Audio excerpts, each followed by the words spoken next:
राधे राधे महाराज जी, आपके चरणों में कोटि कोटि प्रणाम। महाराज जी, मेरा कल यूपीएससी की परीक्षा है। उससे पहले मैं 4 बार असफल हो चुकी हूँ।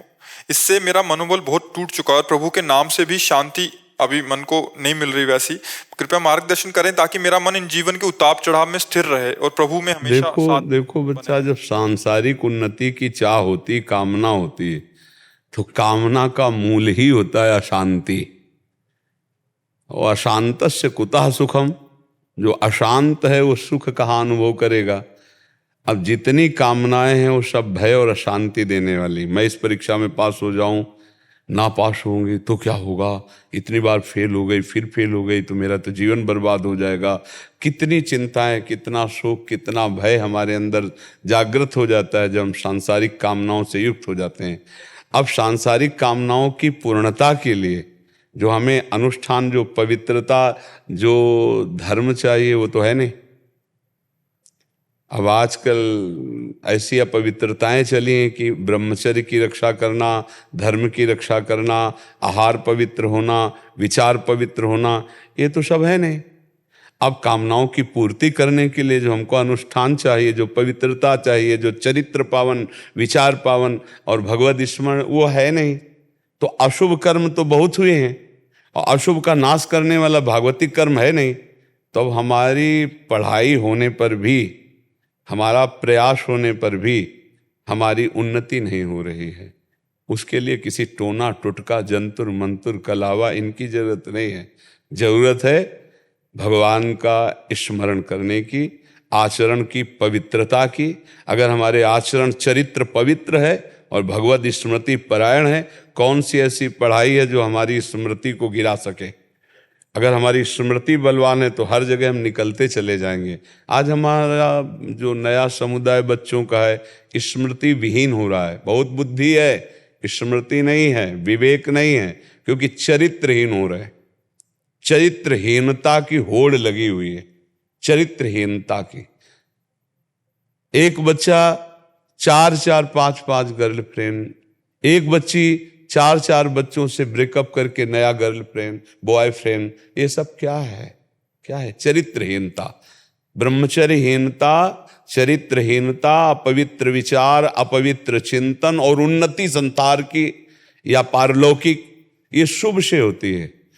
जो यहाँ संसार की उन्नति शुभ से होती है। आचरण अपवित्र, विचार अपवित्र, तो अशुभ आचरण हो रहे हैं, पापाचरण हो रहे हैं। उन्नति हम संसार की चाहे तो अगर पूर्व पुण्य वश किसी पद पे भी पहुंच जाए तो भी वो शांति को प्राप्त नहीं हो सकता, वो सुख को प्राप्त नहीं हो सकता। उसके अंदर विविध प्रकार की कामनाएं, चिंता, शोक, भय बनी ही रहेंगी।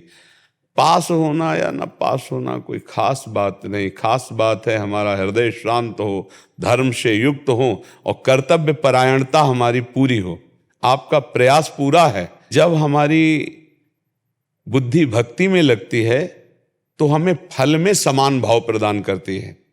कर्तव्य में पूर्ण निष्ठा पूर्वक करना और फल में समान भाव आना। हार जीत में, लाभान में, सुख दुख में। सुख दुखे समय कृत्वा लाभा लाभो जया जयो। फल में समान भाव है तो आप महान हो जाएंगे। कर्तव्य निष्ठा है, फल में समान भाव, तो आप कर्म योगी हैं और कर्म योगी भगवान को प्राप्त होता है, तत्व ज्ञान को प्राप्त होता है। लेकिन कर्म हो रहे हैं, योग नहीं हो रहा है।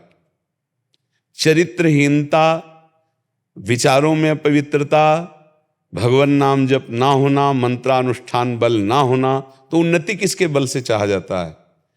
जैसे देखा जाता है कोई पापी आदमी बहुत लौकिक उन्नति को प्राप्त हो रहा है, ये उसकी सफलता नहीं, ये उसके विनाश का एक लक्षण है। जैसे किसी मरने वाले आदमी को, फांसी देने वाले आदमी को अंतिम इच्छा पूछी जाए ना, ऐसे उसकी अंतिम इच्छा चल रही है, क्योंकि पुण्य नष्ट होने दो, फिर इसके बाद देख लेना उसकी हालत क्या होती। एक धर्मात्मा पुरुष थोड़ा दुख में है, परेशानियों में, तो उसके धर्म का फल नहीं है, ये उसके पूर्व पाप का फल है। इसको नष्ट होने दो, फिर देखना कैसे प्रकाशित होता है, कैसे वो चमकता है।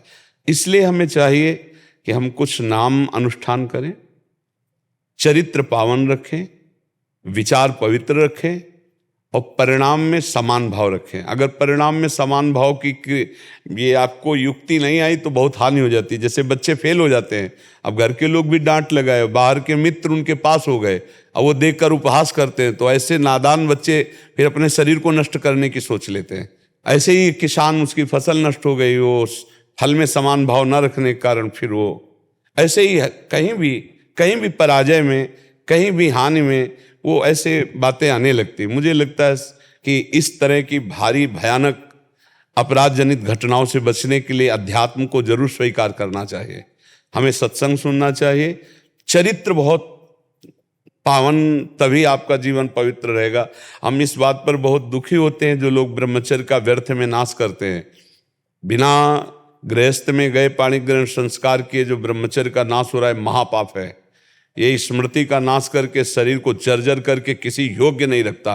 और आज के नए बच्चे इसी को सुख समझ रहे हैं, इसी को मनोरंजन समझ रहे हैं, इसी को अपनी उपलब्धि समझ रहे हैं। तो हमारी प्रार्थना है, जिन बच्चों को लौकिक और पारलौकिक उन्नति प्राप्त करनी हो, जब तक पाणी ग्रहण न हो ब्रह्मचर्य का पालन करें।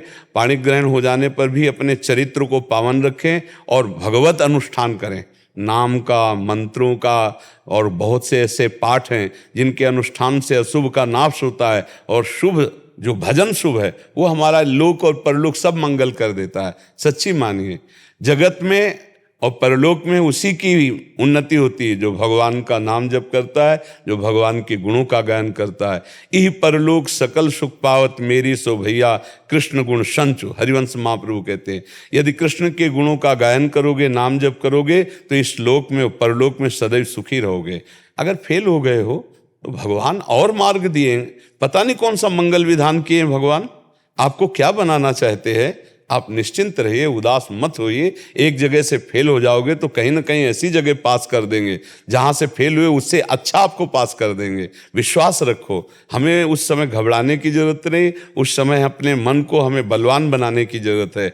नहीं, भगवान का कोई मंगल विधान होगा। और अपनी त्रुटि देखनी चाहिए, मैं फेल क्यों हुआ, मेरी क्या प्रमाद स्थिति रही, मेरी पढ़ाई में कितनी प्रमाद स्थिति रही जिससे मैं फेल हो गया। निराश होने की, हताश होने की जरूरत नहीं। किसका प्रश्न था? हाँ, तो निराश हताश मत हो बच्चा। पवित्र आचरण रखो, खूब नाम जप करो और कुछ ऐसे पाठ हैं जिनको आप करके भगवान से प्रार्थना कीजिए कि हमारी लौकिक उन्नति हो। कामना की पूर्ति के लिए अनुष्ठान पवित्र किया जाता है, जिससे जो चाहोगे हो जाएगा, पक्का हो जाएगा। अनुष्ठान व्यर्थ नहीं जाता है। जब पाप कर्म व्यर्थ नहीं जाता, वो दंड दे के रहता है, तो शुभ कर्म कैसे व्यर्थ हो जाएगा। हर एक क्रिया का अपना फल है, पर समय आने पर वो जागृत हो जाता है। जी।